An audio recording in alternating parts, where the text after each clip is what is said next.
So we replace the effect of the supports at A and B with an equivalent force or moment. So A is a pin joint. A pin joint induces a vertical force and a horizontal force. Point B is a roller joint. It only induces a vertical reaction force. Okay, now let's draw the two forces. 15 kilonewtons, 6 kilonewtons.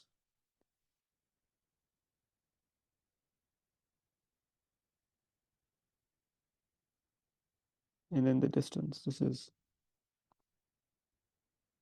2 meters, 2 meters, 2 meters.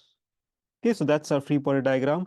It is devoid of any supports. The supports are replaced by reaction forces.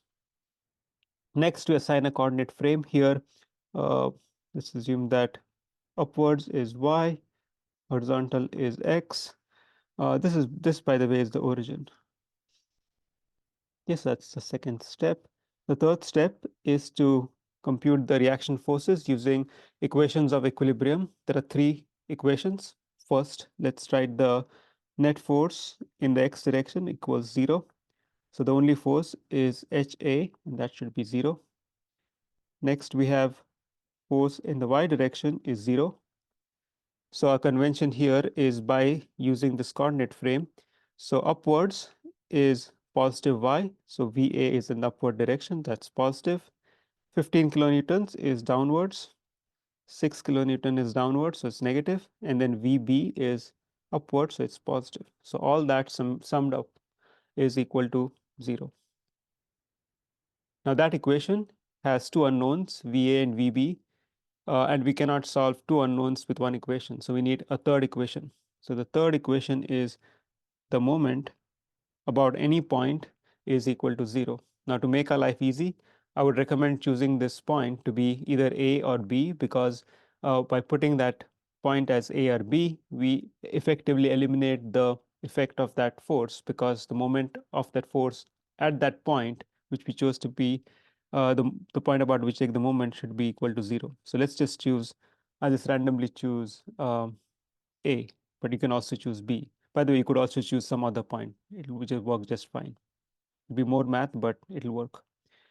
Okay, so if you take moments about point A, the moment due to VA, VNHA should be 0, because those two forces pass through A. So we're left with the three other forces, 15, 6, and VB.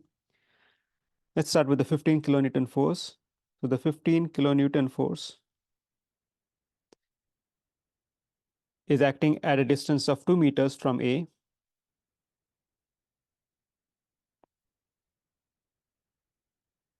So that's the magnitude, and it will induce, if you see from A,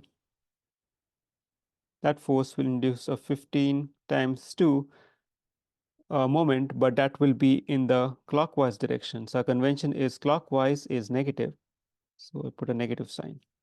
Similarly, the 6 kilonewton force will act at a distance of 2 plus 2, 4 meters from A. So that's 6 times 4. 6 times 4, it also induces a clockwise moment, so I put a negative sign. And then finally, VB is at a distance of 2 plus 2 plus 2, 6 from A. And VB will induce a clockwise moment of VB times 6. So it's going to be positive for the sign. All that equals 0. And so now with this third equation, we can actually solve for VB. So solving for VB gives, it's 9, I got 9 kilonewtons.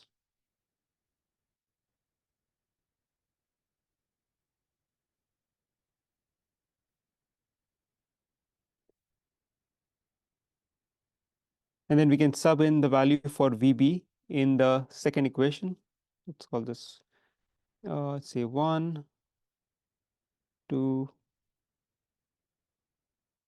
3. So substitute Eb equals 9 kilonewton in equation 2. Solve for Va. So Va comes out to be, see, 21 minus 9. So it's 12 kilonewton. Okay, so we have now obtained the reaction forces.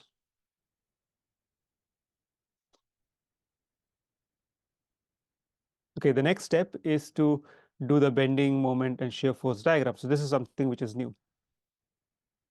So let's get to that.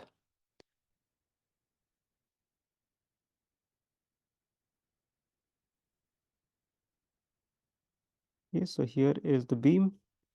We computed VA as 12. This is the force given to us, 15, 6, and 9 is something we computed.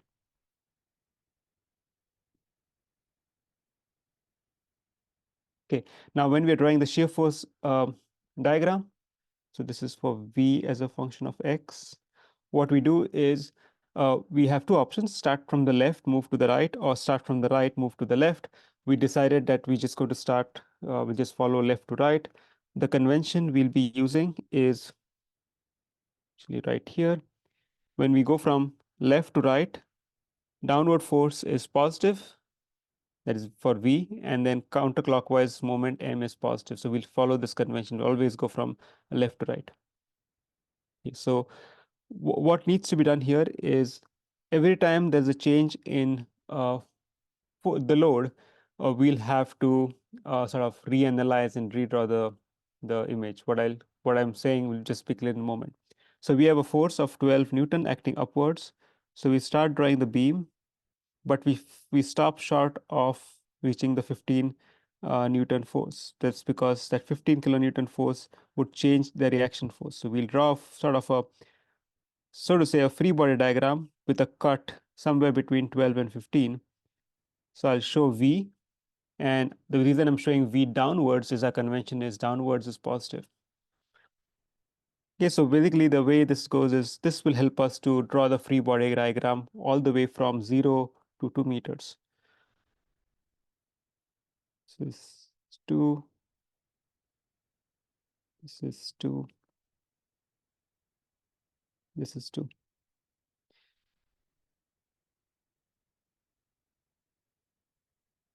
So the free body diagram, I'm going to draw it. Uh, let, let me do it this way. So as I said, we'll draw 3 free body diagrams because there will be changes in the forces. At 15, there's a force. So I'll then consider a section from, just put some names here so it's easier to identify it. A, B, sorry, A, B is here, C and D. So this is between, the first one was between, the cut was between A and C. Now we'll put a cut between A and D. A, 15, this is B, this is 12. Again, I'll show a reaction force V. And then finally, let's draw a third one between A and B. So A and C.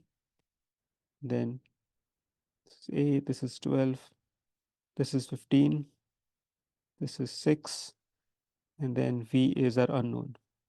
Okay, so that should be enough. Now, with this, let's draw the shear force diagram.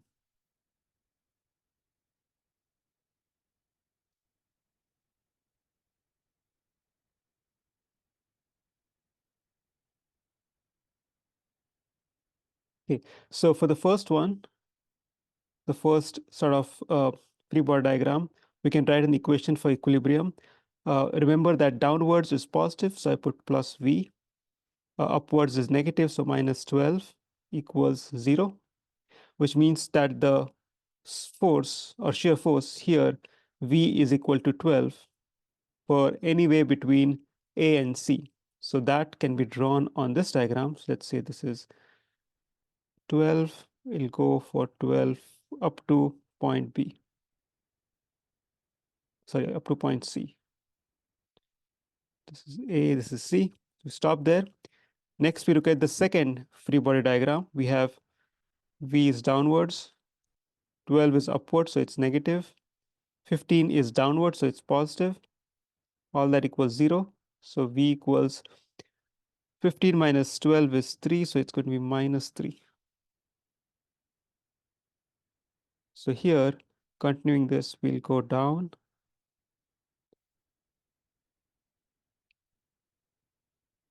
to minus 3.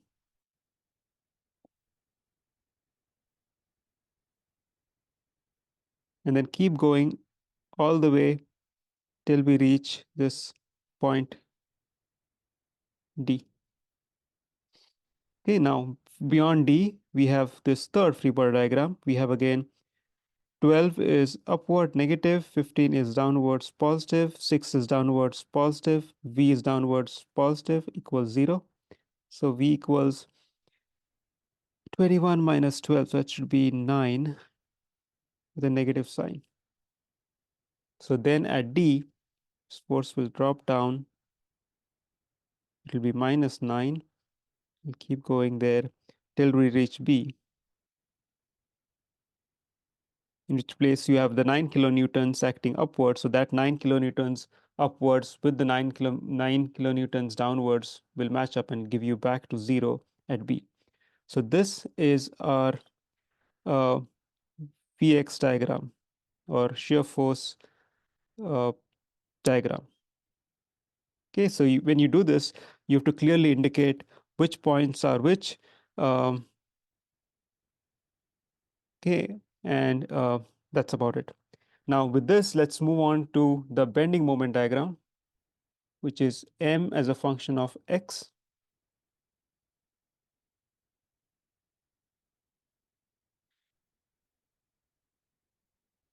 Okay, we essentially do a similar process, but here instead of drawing, well, draw the free body diagram, but instead of writing equations for v, we'll write equations for m. Okay, so first we start by making a cut between A and C.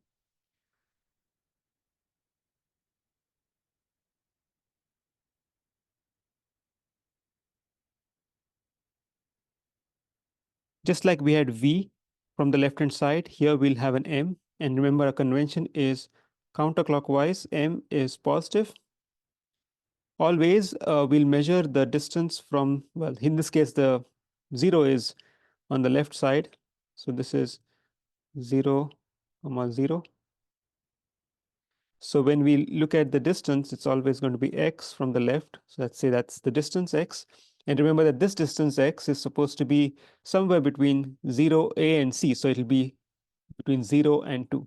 So we'll write a generic expression for the moment as a function of x. Then we can put values like x equals 0, in which case it'll give us the moment at a. If you put x equals 2, you'll get moment at c, and so on. So let's write an equation.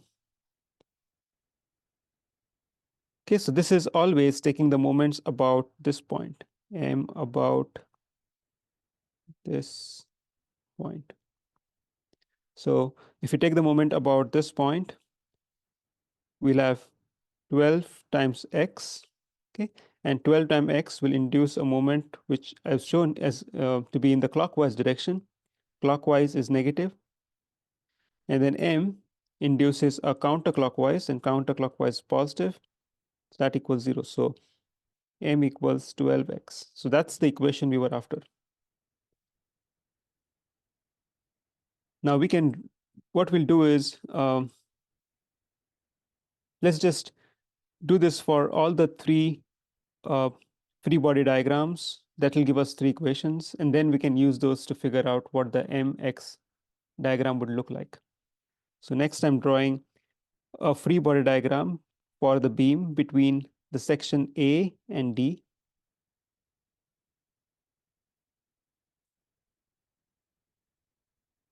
It's 12, 15, and since it's between A and D, the 6 will not appear here. This is the end.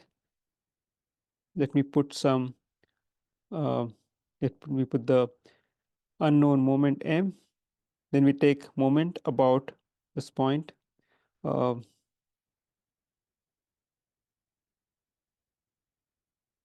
So when you take the moment about this point, again, this should be x always.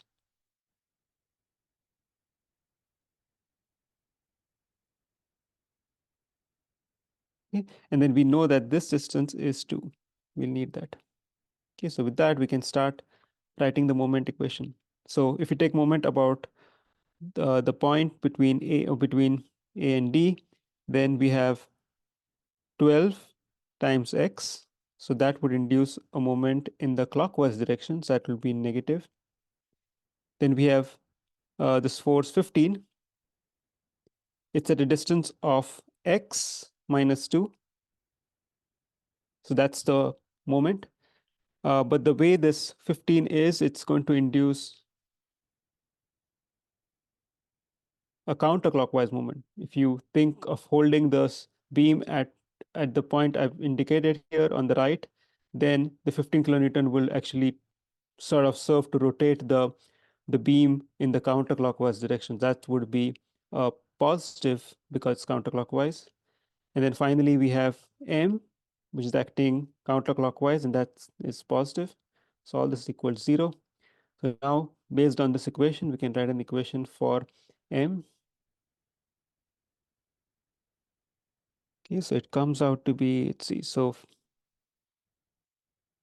15 minus 12 is 3x, and 15 plus 2, 15 times 2 is 30, so minus 30 plus 30. Maybe it should be a negative sign. I think that's right.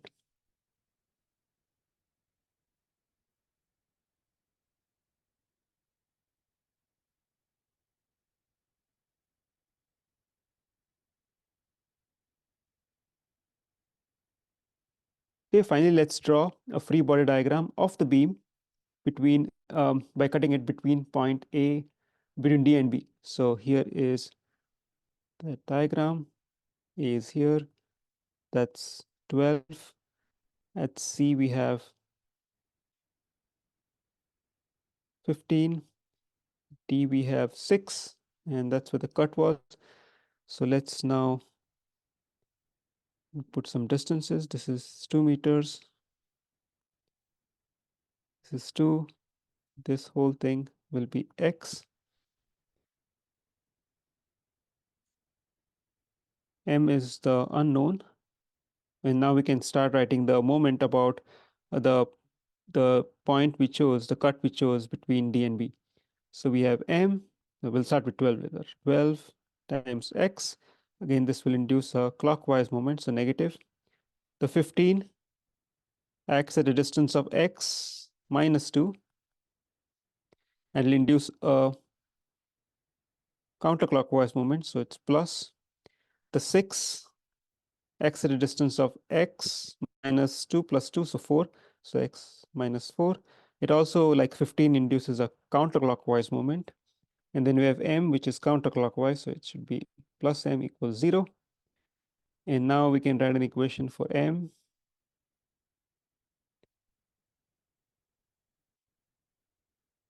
So 15x minus 12x is 3x, plus 6x is 9x, but you move it to the other side, so 9 is 9x. And then 15 times 2 is 30. 6 times 4 is 24, 54, so it'll be plus 54.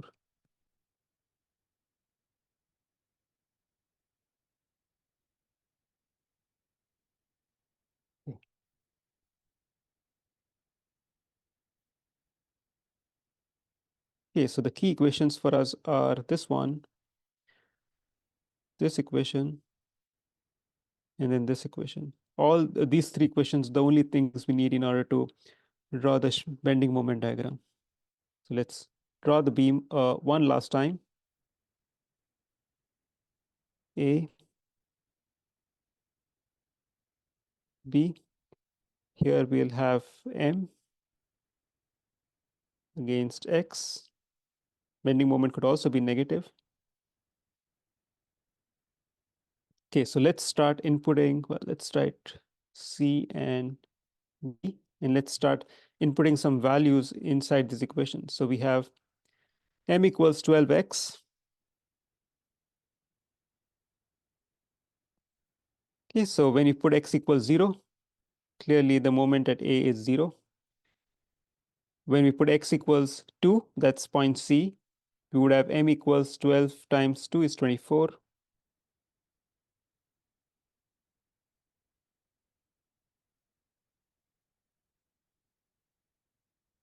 Now, we need to connect the point A to this point 24.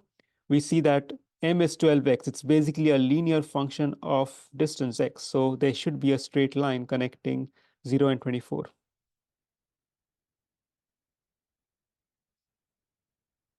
Next, we'll move on to the next equation, minus 3x plus 30. Note that this equation is only valid from C to D. So let's put some values for x here. As I said, C has coordinate of 2. This is 2 comma 0, D has 4 comma 0, and this is 6 comma 0. So we can only put a value between 2 and 4. This equation is not valid for any other region. So 2 and 4. So if you put x equals 2, we have 30 minus 6, which is 24, which agrees with our equation for the section we between A and C, which is something good. If it did not agree, then that would mean that there is some problem with our calculations. Next, we put x equals 4, this extreme value 4. So we have 30 minus 12, which is 18. There should be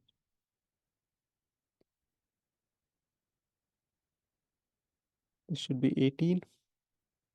Now between C and D, this equation is followed by M. It's a linear equation in X, which means that between C and D, there's a straight line. So we just join this by a straight line. Okay, finally, we go to this equation. It's only valid from 4 to 6. So we can put x equals 4. If you put x equals 4, we have 54 minus 36, which I think is 18. So that agrees with what we got from the previous formula. We can also put x equals 6, so that we get minus 54 plus 54, which means that at point B, the moment is 0. And then we can join this by a straight line because it's a linear function of x. So this is our bending moment diagram.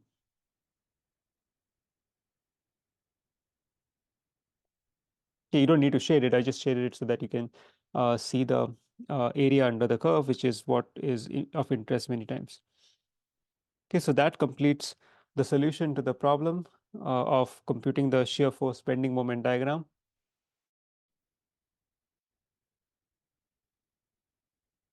Okay.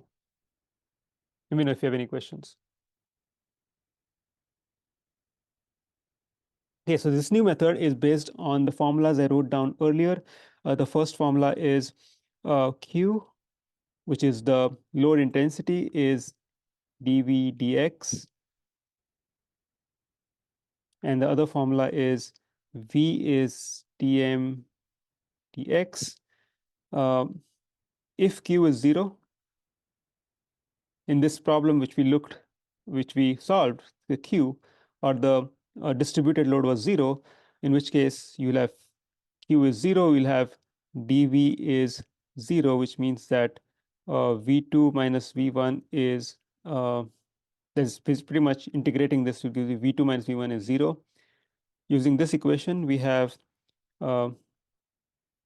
dm is integral V dx. So if you do this between 1 and 2, then we have m2 minus m1 is integral V dx. Now there's a key thing over here,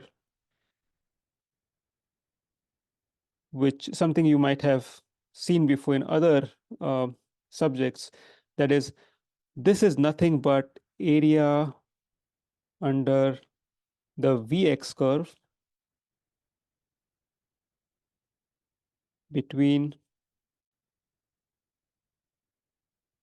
points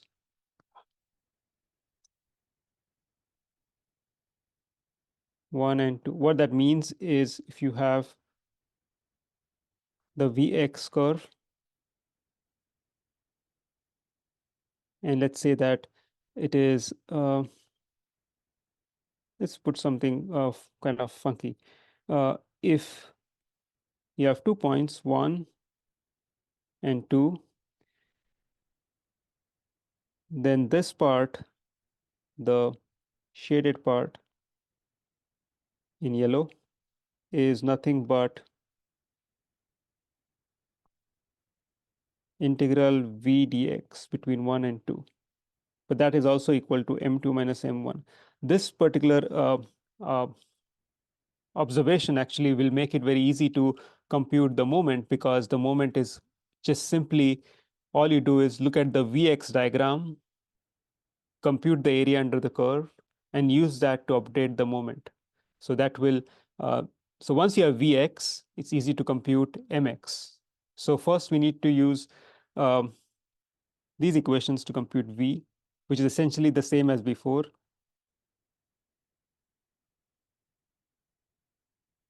But then we will use this area under the curve in order to compute mx, and that will make our life easy. There's actually also a shortcut for the way I'll be computing, drawing these diagrams, which we'll see. So what I'm going to do is I'm going to show you how to do this whole thing using this new method, this another method, and you can use either method when you are solving this for homeworks or in the exam. Okay, so let's get to this other method based on these two formulas.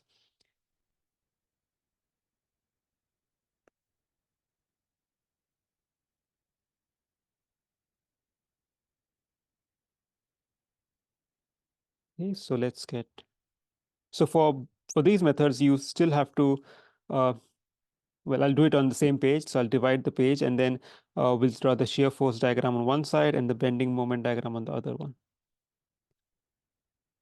Okay, let's just refresh the problem by drawing the beam.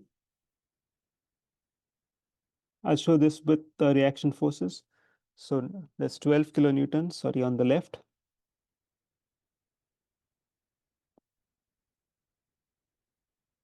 There's a 15 kilonewtons acting downwards. So 9 kilonewtons acting downwards. And then there is a reaction force of, well, this should be 6, my bad, this should be 9. And we call this A, we'll call this B, we'll call this C and D. And then we know that this distance is 2 meters, 2 meters, 2 meters.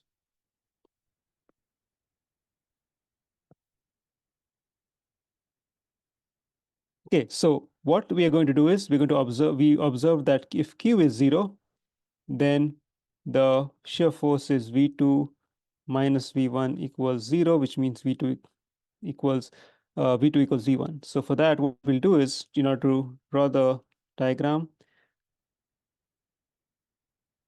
just draw V and X. Okay.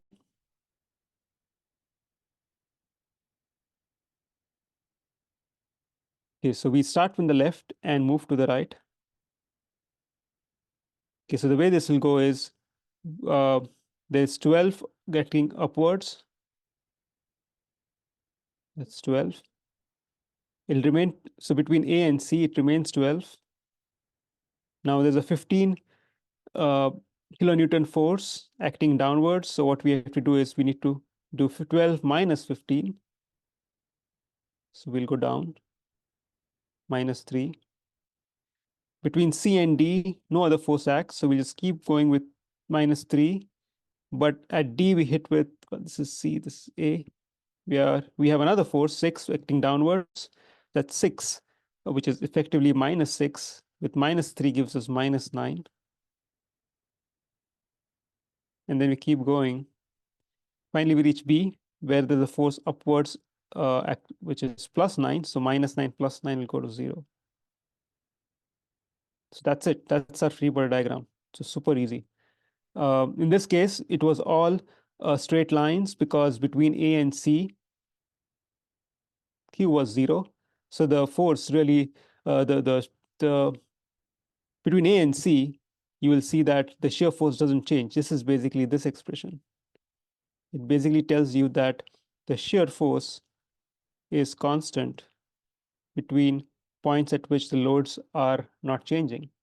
The moment there's a load, like at C, there was a drop in the shear force, because at that point there was a sudden change in the load. So only at those points will you change the shear force. In other points, you'll keep it constant. So the same thing is constant is manifested here and also here. Okay, so you really don't need to write too many equations. You can figure this out very easily just by just understanding this equation, dv dx is q. Okay, now let's get to the bending moment diagram.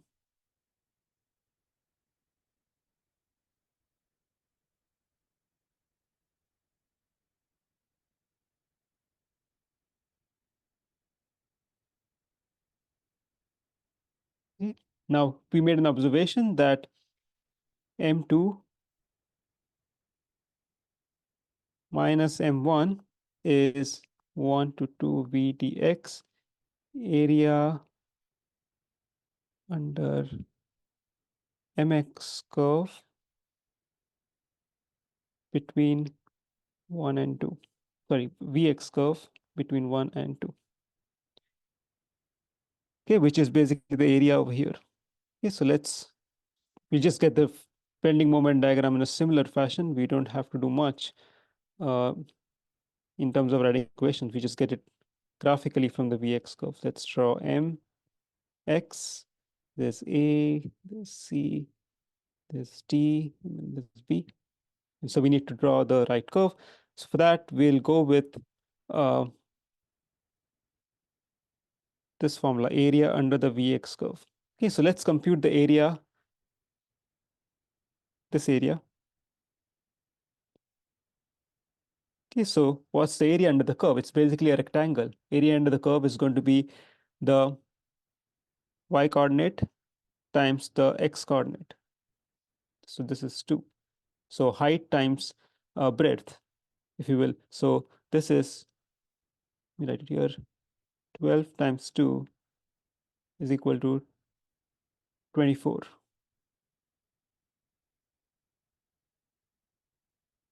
Okay, we can use that and see how to compute the moment. At A, you can see at A, there's no moment because the 12 kilonewton force doesn't induce any moment at A. So we have to start with 0. Now what this says is the area under curve from 1 and 2. Here, 1 is A, B is 2 is C. So the area under the curve is 24, which means that we'll have 24 for point C. Right? So in other words, MC minus MA is area under Vx between A and C. But this area is 24, and so MC will be MA plus 24, but MA is 0, so it's 0 plus 24 is 24. So that's why I put for MC, I put 24. Okay, now the question is, we need to connect the dots between A and C. We need a curve. How do we compute the curve? Now we see the following. Between A and C, okay, let me write this down. MC minus MA is V dx. V is constant dx. So let's say let's say that the constant is C. It doesn't really matter what the constant is. When you have integral of C dx, this will be proportional to x. So what I mean by that is when you integrate this, you'll get C times x, right? So what it's saying is that between C and A, you will have to draw a straight line because it's basically a linear function of x. So what I do is I just draw a straight line between A and C. This is always true. If the shear force diagram is a constant, then M will always be a straight line. Okay, now with that, we can continue this for the other points. Let's take C to D. The area under this curve is Well, there's the height. Height is -3. Okay, I'm going to keep the negative sign. It'll be important. And then the width is, well, it's 2. So 3 times 2 is -6. Let's do it for this part too. So we have the height, which is 9, and the width, which is this again 2. So 9 times 2 minus 18. Okay, so we'll need this next. So first we have 24. Now, when we go from C to D, think of it in a similar way. MD minus MC is VDX, so area between C and D, but the area between C and D is -6. So MD minus MC, we computed what MC is, it's 24, is -6. And so MD equals 24 minus 6 is 18. So we should have 18 here. Okay, again, how we need to connect the points between C and D for the moment. And we see that between C and D, there's a straight line. If it's a straight line, it means it's the constant. V is constant. And so the integral basically will be a function of x, which means that we need to draw a straight line between C and D for the moment. Okay, now I wrote this down, but you really don't need to write it down if you don't want to. We'll just connect the final 2 points. We could just connect them, but we'll see how it actually comes out to be P0 by looking at this. So we have 18. We need to add -18 to 18. So we have 0. So this last point will be 0. And then again, between D and B, since there's a constant shear force, we would have a straight line connecting D and B. So this is the figure I get for the bending moment diagram, which I think is kind of simpler than what we did by writing all those equations. So this figure should agree with the figure I got from here by drawing it with all the equations. You could use either method. Some people prefer the way which you write equations like this one, or you could just use the graphical method, area under the curve, to figure out the shear force bending moment diagram.